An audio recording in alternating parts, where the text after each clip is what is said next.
Hello बच्चों, आप लोग कैसे हैं। मैं उम्मीद करता हूं कि आप लोग अच्छे होंगे। बच्चों, आप लोगों के लिए एक नया वीडियो आज लेकर फिर हम हाजिर हुए हैं। इस वीडियो में हम आज आपको 2025 का जो क्वेश्चन मतलब एग्जाम होना है, अभी तो ना उसका एक फॉर्म आया है और ना ही उसके फॉर्म की डेट आई है बच्चों, लेकिन हमको तैयारी पहले से करनी होगी क्योंकि किसी भी एग्जाम की तैयारी हमको पहले से करनी होती है। यदि हम एग्जाम की तैयारी पहले से करेंगे तो ही हम उस एग्जाम को पास कर पाएंगे। ठीक है बच्चों, तो चलिए हम आपको बताने जा रहे हैं। देखिए बच्चों, एक बात हम आपको बता दें कि जो 2025 का जो क्वेश्चन पेपर है वो आपका कैसे, आपको पता ही है, नहीं पता है तो हम आपको बता देते हैं।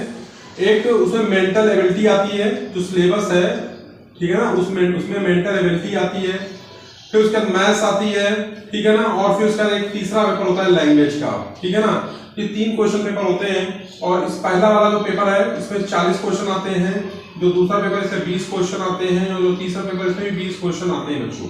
कुल मिला के 80 क्वेश्चन जवाहर नवोदय विद्यालय बच्चों से पूछता है क्लास 6 में। ठीक है ना, तो होता क्या है कि जो क्वेश्चन पेपर है वो कहीं और से मतलब आता सिलेबस के ही अंदर से, लेकिन बहुत सारे क्वेश्चन जो है रिपीटेड ईयर्स के, जैसे 2023 है, 2022 है, 21 है, 19 है, 20 है, ठीक है ना, फिर 24 है, इनसे मिलता जुलता ही क्वेश्चन डिजाइन किया जाता है बच्चों के लिए, जो क्योंकि बच्चे उस क्वेश्चन पेपर को सॉल्व कर पाएंगे। ठीक है ना, और बहुत सारे बच्चे गलती ये करते हैं कि वो पढ़ाई तो करते हैं, तैयारी तो करते हैं, लेकिन वो एक काम ये नहीं करते कि वो बैक ईयर क्वेश्चन पेपर नहीं लगाते। बैक ईयर क्वेश्चन पेपर लगाने से आपको पता चलेगा कि कैसे क्वेश्चन जवाहर नवोदय विद्यालय पूछता है। ठीक है ना, तो मैं 2023 के कुछ क्वेश्चन बच्चों लेकर आया हूं। मुझे लग रहा है कि क्वेश्चन 2025 में जरूर आएंगे। तो बच्चों, आप लोग अपने पास कॉपी और पेन लेकर रख लीजिए, उस कॉपी पेन में इन क्वेश्चंस को नोट कर लीजिएगा और इनको हल करिएगा, और मैं भी यहाँ पे हल करूंगा।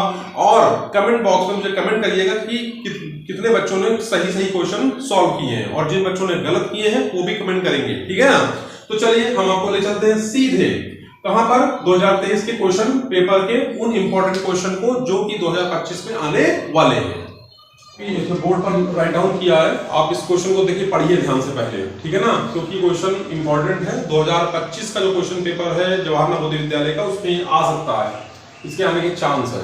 बच्चों, क्वेश्चन क्या है, वह छोटी से छोटी संख्या जिसे 2, 3, 4, 5 तथा 6 से विभाजित करने पर क्रमशः 1, 2, 3, 4, 5 शेष बचे।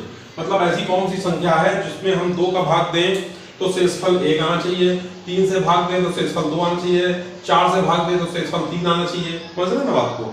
तो कौन सी छोटी से छोटी संख्या है बच्चों, मैंने एक बात आपको बता रखी है कि जब छोटी से छोटी की बात आए, इसकी बात आए छोटी से छोटी संख्या, तो समझ लीजिए कि वहां पर लासा लेना होता है। वहां पर क्या लेना होता है, लासा, एलसीएम लेना है, सिंपल एलसीएम लेना है। ठीक है ना, और यदि यहाँ क्या रहता है वह बड़ी से बड़ी संख्या, तो फिर क्या लेना है, मासा लेना है। ठीक है ना, खैर यहाँ पर तो छोटी से छोटी लिखकर आया है, तो हम यहाँ पर क्या करेंगे, सबसे पहले इन संख्याओं को उतार लेंगे जो यहाँ पर लिखी है, 2, 3, 4, 5 और फिर ये क्या लिखी है, 6। इनको उतारने के बाद इनका हम लासा लेंगे बच्चों, तो 2 से काटेंगे, फिर 2 दूनी 4, फिर 5, 2 3 6, फिर 2 से काटेंगे, फिर 3 आ जाएगा, 1 आ जाएगा, फिर 5, फिर 3, फिर 3 से काटेंगे तो 1, फिर इसका जाना 1, 5, फिर यहाँ पे 1, 5 से काटेंगे बच्चों।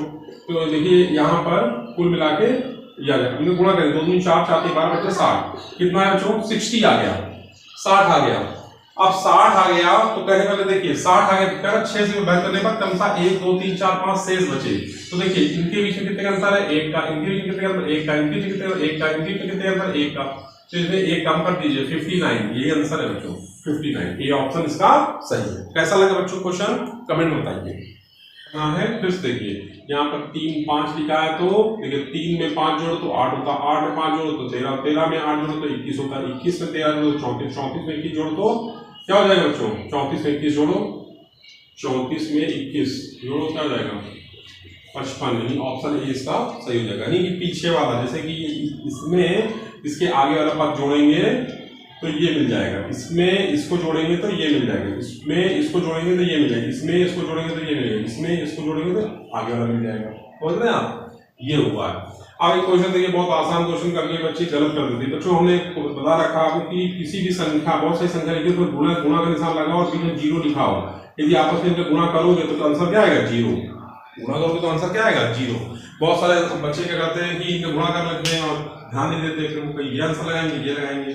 क्योंकि इसका आंसर है 0। ठीक है ना, क्योंकि बहुत सारी संख्याएं हैं और उनका आपस में गुणा यदि 0 लिखा है उसमें बीच में किसी में, तो उसका आंसर जो होता है वो 0 होता है। ठीक है बच्चों, इस क्वेश्चन को करेंगे। ये क्वेश्चन भी देखने में बहुत आसान है, लेकिन बहुत सारे बच्चे इस क्वेश्चन को गलत कर देते हैं। उसका खास कारण क्या है? उसका खास कारण ये है कि देखिए यहाँ पर दशमलव के बाद कोई भी, यहाँ पर मतलब इस संख्या पर कोई दशमलव नहीं है, तो यह दशमलव नहीं है, लेकिन यहाँ पर देखिए दशमलव लग गया। एक अंक के बाद ये एक अंक है, इससे पहले लगा, इसे एक अंक के पहले यहाँ पे 2 अंक के पहले लगा हुआ है। अब बच्चों समझने एक बात में ध्यान से देखिए, यहाँ पर यहाँ 0 लगा सकते हैं, यहाँ भी 0 लगा सकते हैं, नहीं लगा सकते। यहाँ कितने होंगे? 2 अंक होगा, यहाँ 2 अंक होगा, यहाँ भी 2 अंक होगा। ये दशमलव कितने अंक बाद लगेगा? ठीक है बच्चों, दशमलव कितने अंक बाद लगेगा? तो देखिए 2 2 4 तो 6 अंक बाद लगेगा। ठीक है ना, कितने अंक बाद? 6 अंक बाद।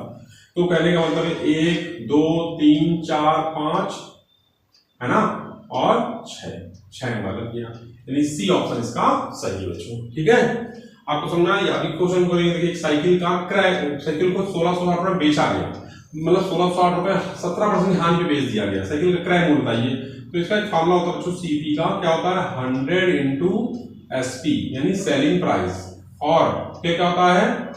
100 इंटू सेलिंग प्राइस इंटू क्या होता है? इसका क्या होता है? इसका होता है 100 माइनस हानि परसेंट यानी लॉस। ठीक है ना, तो देखिए क्या होगा, क्वेश्चन को ध्यान से देखिए। यहाँ पे 100 लिखेंगे और सेलिंग प्राइस कितना है? सेलिंग प्राइस इसका 1660 रुपए। ठीक है ना, और यहाँ पर 100 और माइनस 17 नहीं, 100 में 17 का बच्चों कितना है? 93 आ जाएगा। तो 83 7 90 10 100। ठीक है, अब देखिए यहाँ पे इसको हम लोग काटे तो 2 बार में चला जाएगा, नहीं चला जाएगा 2 बार में। कहने का मतलब इस अंतर क्या आ जाएगा? देखिए ध्यान से, 83 इंटू 2 करिए, 2 की 6 2 8 16 यानी 2 बार में 20 आ जाएगा, है ना। तो कहेंगे 20 इंटू 200 क्या जाएगा? 2000 रुपए, यानी 2000 रुपए इसका क्या था? क्रय मूल्य। 2000 रुपए उसका खरीद मूल्य था और बेचा उसको कितना? 1760 में। यदि फार्मूला याद होगा तो आपको क्वेश्चन को करने में समस्या नहीं आएगी। तो कुल 5 क्वेश्चन मैंने बताए। ये क्वेश्चन 2025 की जो प्रवेश परीक्षा है उसमें आने के चांस है, इसीलिए मैंने बताया। इनको आप कॉपी पेन में से कॉपी से नोट कर लीजिए कॉपी में, और नोट करने के क्वेश्चन की बार बार प्रैक्टिस बच्चों करिए। आज देखते हैं, कल फिर मिलेंगे। जय हिंद, जय भारत।